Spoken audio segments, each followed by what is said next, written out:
এই বাংলাদেশেই নোয়াখালী জালাবাড়ি এক ভাই, সবাই ঘরের সদস্য রাত্রে ঘুমাইছে, উনি চুপ করে রাতে গভীর রাতে উঠা একাকী টেলিভিশনটা নিয়া এমন ভাবে ভাঙছে, ছাদে নিয়া গুড়া গুড়া করে এটারে এমন ভাবে সরায় ফেলছে, আর সকালবেলা কেউ তালাশ করে তার ফ্যামিলির খুঁজে পায় না।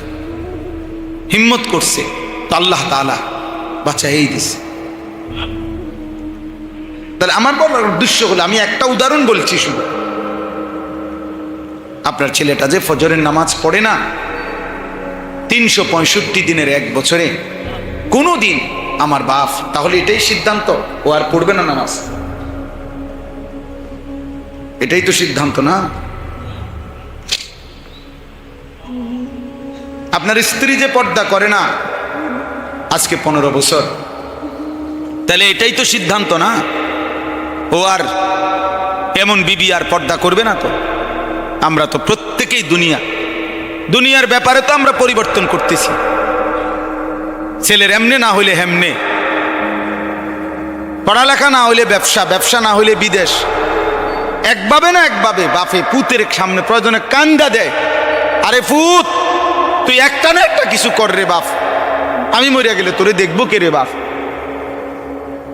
বাবা দরকার হলে তোর আমি জমি বেচা দেই, আমি দরকার হলে রক্ত বেচা দেই, তুই একটা কাম হলো কর, হয় চাকরি কর, নয় ব্যবসা কর, নয় বিদেশ হলো যা, একটা কিছু কর রে বাপ, তুই আমি যেন মরার আগে দেখে যাই তুই একটা কিছু করস, তোর 2টা টাকা রোজগার হইছে।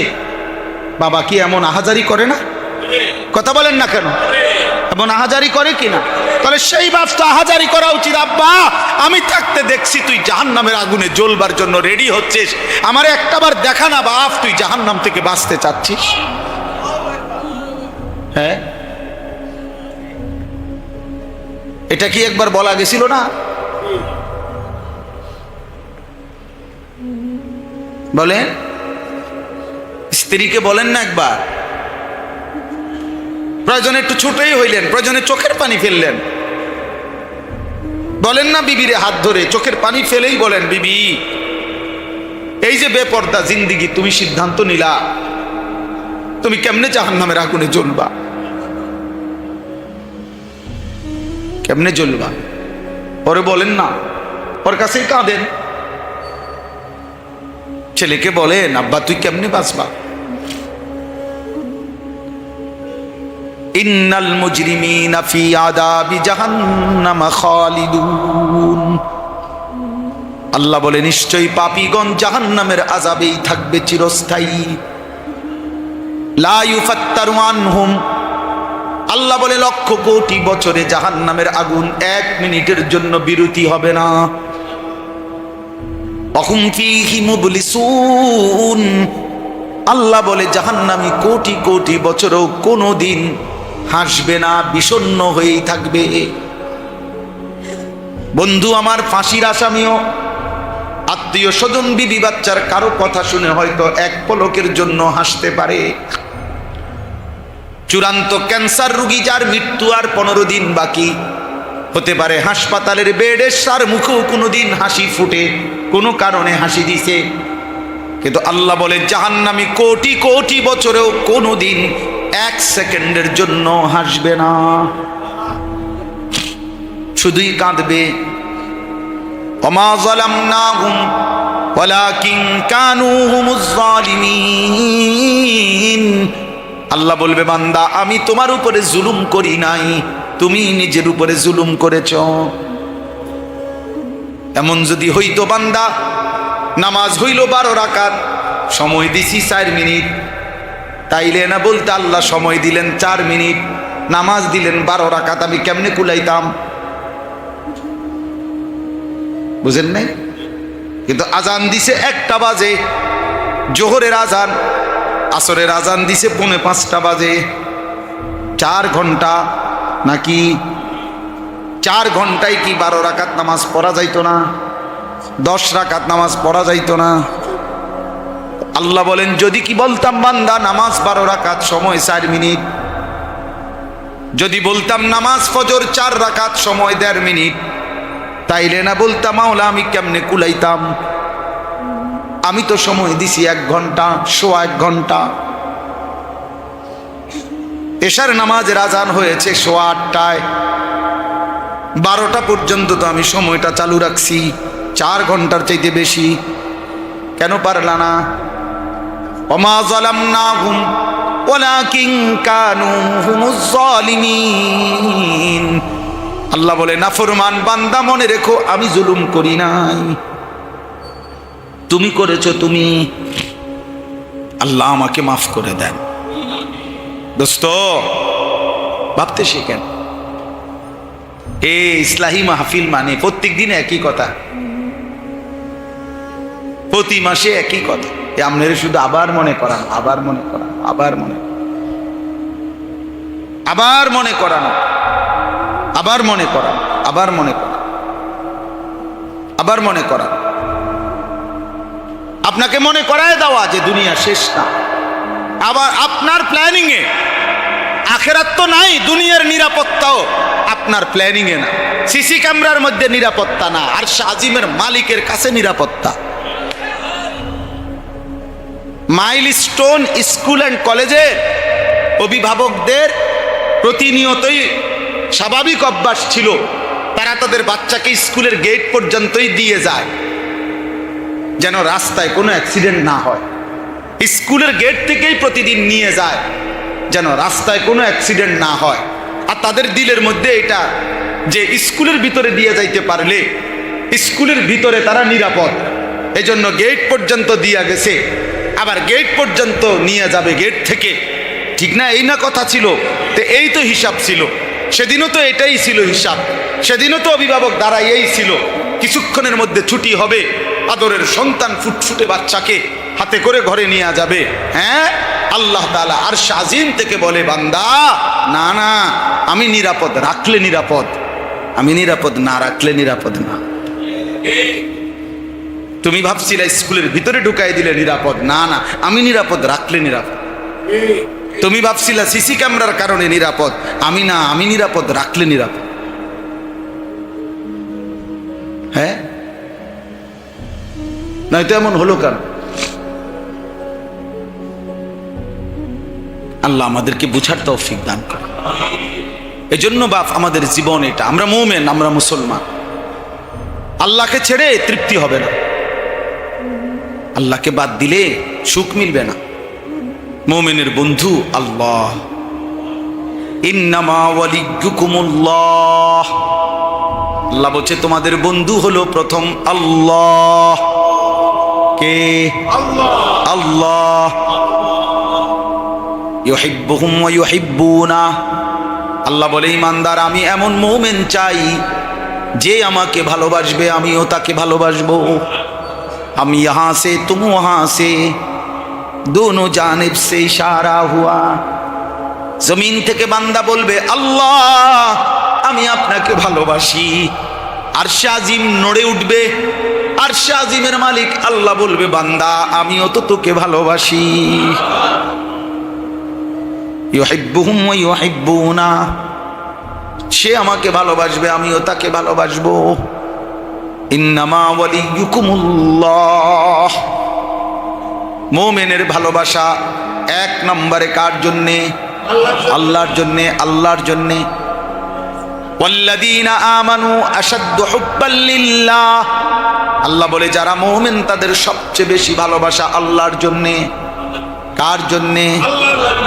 আল্লাহর জন্য, আল্লাহকে ভালোবাসা।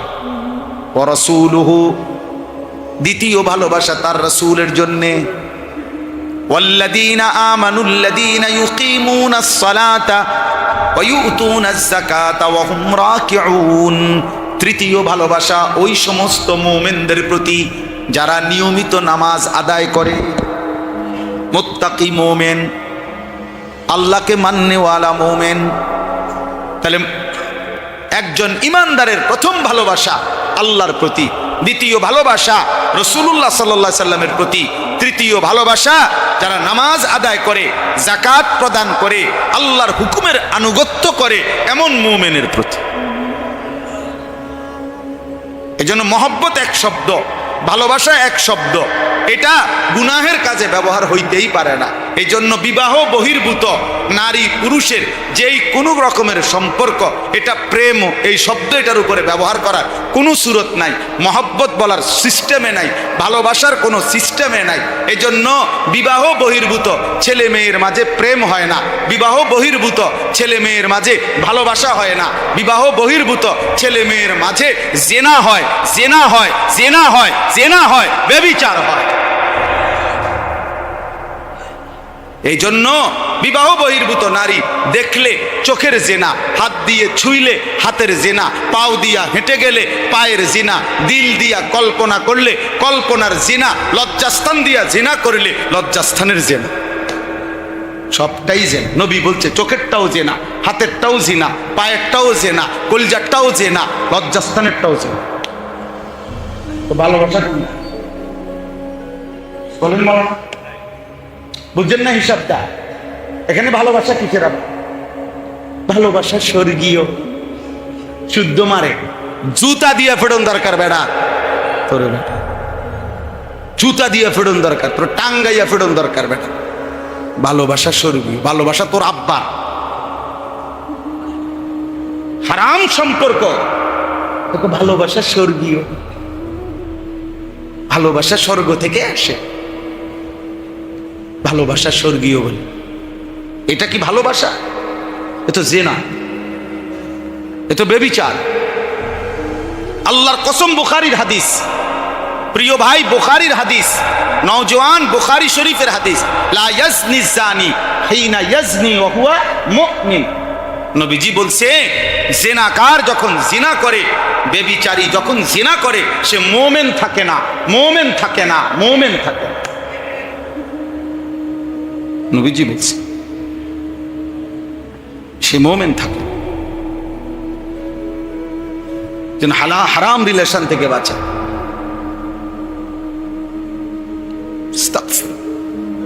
আমার শুদ্ধ পায়, শুদ্ধ, ওর সাথে আমার ফিজিক্যাল রিলেশন হয়েছে।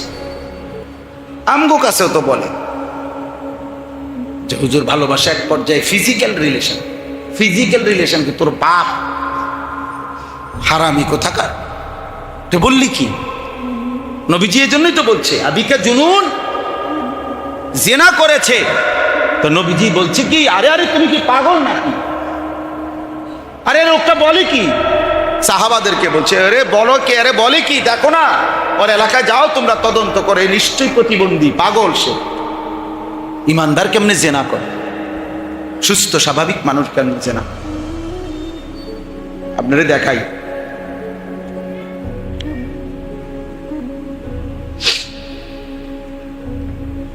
সূরা মুমতাহিনা কোনানে হুজুর, এই যে এখানে একটা আয়াত আছে, ইয়া আইয়ুহান নাবিয়্যু ইযা জাআকাল মুমিনাত ইউবাইয়ুনাকা আলা আল্লা ইউশরিকনা বিল্লাহি শাইআন ওয়ালা ইয়াসরিকনা ওয়ালা ইয়াজনিনা। আল্লাহ বলছে, হে নবী, ইমানদার নারী যখন আপনার কাছে ঈমান গ্রহণ করতে আসবে, কোনো নারী, আপনি যখন তাকে ঈমানের বায়াত করাবেন, ঈমানের বাক্য, শপথ বাক্য পাঠ করাবেন, তখন আপনি কয়েকটা জিনিসের শপথ তার থেকে নিবেন, বায়াত নিবেন পর্দার আড়াল থেকে। এক, এ কথার উপরে এই নারীর থেকে সিদ্ধান্ত নিবেন, আলা আল্লাহ ইউশরিকনা বিল্লাহি শাইআন, সে আর কখনোই আল্লাহর সাথে শিরিক করবে না। এক।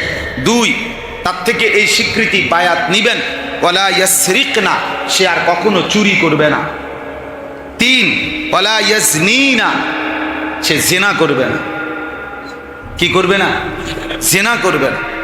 চার, ওয়ালা ইয়াকতুলনা আওলাদাহুন্না, সন্তানকে হত্যা করবে না। পাঁচ, ওয়ালা ইয়াতিনা বিবুহতানিন ইফতারিনাহু বাইনা আইদিহিন্না ওয়া আরজুলিহিন্না।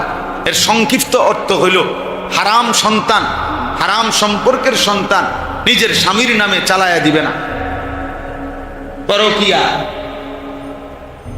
তো সে জানে এটা তার এই স্বামীর সন্তান না, কিন্তু অসভ্য নারী স্বামীর নামে চালায়, এটার এই মূল অর্থ। পাঁচ না ছয়? এক, দুই, তিন, চার, পাঁচ, ছয়। ওয়ালা ইয়াসিনাকা ফি মারুফিন, যেই কোনো নেক কাজে আল্লাহর নাফরমানি করবে না। এই 6 কথার উপরে আপনি মুসলিম নারী যখন ঈমান আনতে নতুন মনে যে কোনো মহিলা ঈমান গ্রহণ করতে যখন আসে, আপনি এই কথাগুলোর সিদ্ধান্ত তার থেকে দোহরাই নেবেন, বায়াত করাবেন। বায়াত, ওই যে পীর সাহেবরা বায়াত করা, হ্যাঁ আমি আল্লাহকে সাক্ষী রেখে বলছি, এরকম বলায়, অনেক কথা বলায় না, উচ্চারণ করায়, এইভাবে বায়াত করাবেন পর্দার আড়াল থেকে। তো আমার বলার উদ্দেশ্য হলো, শুনেন নওজোয়ান ভাই, তোমরাও শোনো ভাই, এখানের একটা প্রেক্ষাপট আছে, এখানে একটা তাফসিরে আছে। নবীজি সাল্লাল্লাহু আলাইহি সাল্লামের চাচা আমির হামজা, আপনারা সবাই উনার নাম জানেন, ওই যে উহুদের যুদ্ধে যিনি শাহাদাত বরণ করছেন, হামজা রাদিয়াল্লাহু তাআলা আনহু।